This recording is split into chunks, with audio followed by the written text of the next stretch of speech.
Patrick Kearney, el necrófilo y asesino en serie de la autopista.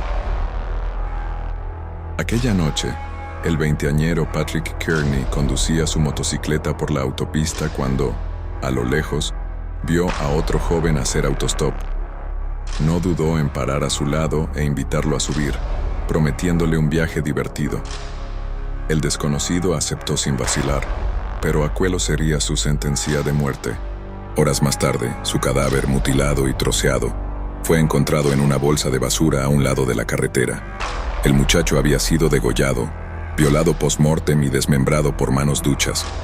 Durante la siguiente década, esa zona de California se convertiría en el cementerio del denominado The Trash Bag Killer, asesino de las bolsas de basura, uno de los criminales más peligrosos en la historia negra de los Estados Unidos. Desde el matadero Patrick Wayne Kearney nació el 24 de septiembre de 1939 en el este de Los Ángeles, California, en el seno de una familia de clase media con 3 hijos. Él era el hermano mayor. Según los datos con los que contamos, su infancia transcurrió con normalidad salvo por un detalle perturbador.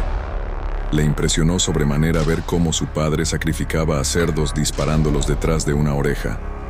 Pero no de un modo negativo, todo lo contrario. Según parece, el adolescente quiso emular los pasos de su progenitor y empezó a ejecutar a los cochinos por su cuenta, para después revolcarse sobre la sangre y los intestinos. Con los años, y una vez iniciada su carrera criminal, esta forma de ajusticiamiento se convirtió en su característico modus operandi. Patrick Kearney, el asesino de las bolsas de basura. Archivo a esto habría que sumarle el extraño comportamiento que también desarrolló en su época estudiantil. El acoso sufrido por parte de sus compañeros de clase, debido a su aspecto enfermizo y enclenque, le hizo volverse más retraído y albergar tétricas fantasías donde soñaba con matar a sus agresores. Una venganza ficticia, por cierto, que materializó ya en su veintena, tanto con jóvenes como con niños desconocidos. Antes de iniciar esta carnicería, Patrick se licenció en ingeniería y trabajó para una empresa proveedora de las Fuerzas Aéreas norteamericanas. Allí conoció a David Hill, con quien empezó una tormentosa relación sentimental. El novio, casado con una mujer, decidió abandonarlo todo por nuestro protagonista y mudarse a California. Pero los celos y las continuas broncas llevaron a la pareja a la ruptura y a que David se reconciliase con su esposa. La separación supuso el detonante principal para el inicio de la escalada sanguinaria de Patrick al sur de California y México, cuyo primer crimen lo perpetró en 1962. La víctima elegida fue un autoestopista de 19 años, al que el ingeniero recogió con su motocicleta en Orange.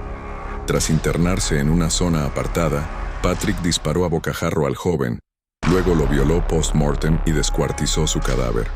Después metió los restos en bolsas de basura. Unos días después, encontraron el cadáver muy cerca de la carretera. Los siguientes meses, Patrick mató a otros 2 jóvenes más y, tras reconciliarse con David al año siguiente, tuvo una larga época de enfriamiento sin matar a nadie, hasta 1967. Aquí disparó, sodomizó, degolló y desmembró a un hombre al que asaltó en su propia casa y metió en la bañera. Una vez muerto, Patrick extrajo la bala del cráneo de la víctima para eliminar cualquier rastro y enterró el cuerpo detrás del garaje. 7 años después, emprendió la última ola de crímenes. Pero esta vez, el joven había perfeccionado su técnica para conseguir víctimas más vulnerables y difíciles de identificar. Objetivo: la comunidad gay. Si bien es cierto que algunas de las víctimas fueron niños de apenas 5 y 8 años de edad, a los que engañó para que se subieran a su automóvil, la realidad es que la mayoría, es decir, más de una veintena, eran jóvenes y adolescentes dedicados a la prostitución y que regentaban bares de ambiente o zonas de cruising de Los Ángeles. En cuanto al modus operandi, siempre empleaba el mismo. Los subía al coche, conducía por la autopista y, en un momento dado, los disparaba a bocajarro. Eso sí, se aseguraba previamente de no infringir los límites de velocidad para evitar ser detenido. Después, al llegar a una zona apartada, Patrick practicaba necrofilia con los cadáveres. Acto seguido los degollaba con un cuchillo y entonces daba comienzo al ritual de desmembramiento. Una vez terminado, que podía durar varias horas, metía los restos en bolsas de basura y las lanzaba a un lado de la carretera, en zonas próximas al desierto. John LaMay, última víctima asesinada por Patrick Kearney, YouTube. Así fue como Patrick Kearney se ganó los apodos de Trash Bag Killer, asesino de las bolsas de basura, o The Freeway Killer, el asesino de la autopista, y pasó a convertirse en el asesino en serie más peligroso de los Estados Unidos. El reguero de víctimas halladas por las autoridades llevó a la conclusión de la existencia de un asesino en serie operando en la zona, cuyo perfil era el de un asesino de homosexuales. El cerco policial al ingeniero no se produjo hasta que éste cometió un fallo. Mató a un conocido de su novio David Hill, el adolescente John LaMay, de 17 años, con el que había coincidido en el gimnasio. La tarde de autos, David y la víctima habían quedado en el domicilio que compartía con el asesino, en busca y captura. El domingo 13 de marzo de 1977, sobre las 17:30 horas, John LaMay llamó al timbre de la vivienda de Patrick y David, y ante la ausencia de este último, el ingeniero decidió invitarle a ver la televisión mientras esperaba. Sin embargo, sorpresivamente Patrick cogió su pistola y disparó al muchacho en la nuca. Murió en el acto. Después, el criminal llevó a cabo el mismo procedimiento que con las anteriores víctimas y se deshizo de los restos en el desierto, que fueron localizados 5 días más tarde. Una vez que la policía identificó el cuerpo, interrogaron al círculo más cercano de la víctima y descubrieron 2 datos importantes. Por un lado, que John era un habitual del ambiente gay angelino, y por el otro, que éste había contado a su compañero de piso dónde y con quién había quedado aquel domingo. Las pistas llevaron automáticamente al domicilio de Patrick y David, quienes ya habían huido a El Paso tras lo ocurrido con John.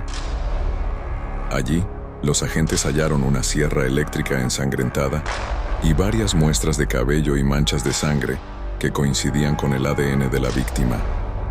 A continuación, se emitió una orden de búsqueda y captura contra la pareja y se difundió su imagen por todos los medios.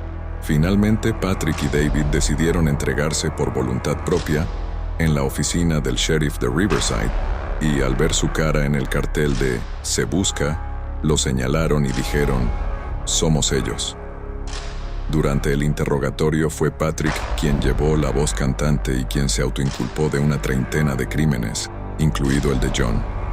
En verdad, el ingeniero llevó a los investigadores a 6 lugares en la frontera entre California y México para mostrarles dónde se había deshecho de los cuerpos.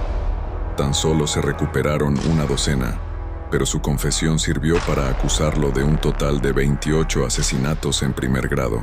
Mató porque le excitaba y le daba una sensación de dominio, dijo Patrick a la policía durante el interrogatorio.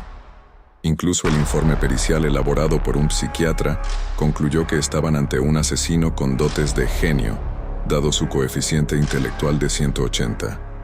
De ahí que las autoridades tardaran tanto tiempo en arrestarlo. Patrick sabía muy bien cómo cubrir sus huellas y evitar a la policía. Durante el juicio, celebrado a finales de 1977, David Hill, novio del acusado, fue absuelto de cualquier participación en los crímenes, mientras que Patrick Kearney fue condenado, tanto en esta vista como en las posteriores efectuadas en febrero de 1978, a cadena perpetua. La justicia tan solo logró demostrar 21 asesinatos de los 28 iniciales, porque del resto no pudieron obtener evidencias físicas fiables para acusarlo. De este modo, el asesino de las bolsas de basura fue enviado a la prisión estatal de Mule Creek, California. Su declaración de culpabilidad le valió salvarse de la pena de muerte, y aún así, Patrick, a sus 83 años, mantiene la esperanza de salir algún día de la cárcel y vivir en libertad. No hay más que comprobar los informes del Departamento Correccional y de Rehabilitación de California, CDCR, que dicen que desde 1984 y hasta 2012, El preso no B88913 ha pedido hasta en 8 ocasiones audiencias de idoneidad para la libertad condicional. La Junta Penitenciaria siempre se las ha denegado, aunque todavía le queda una como última esperanza, la de enero de 2027.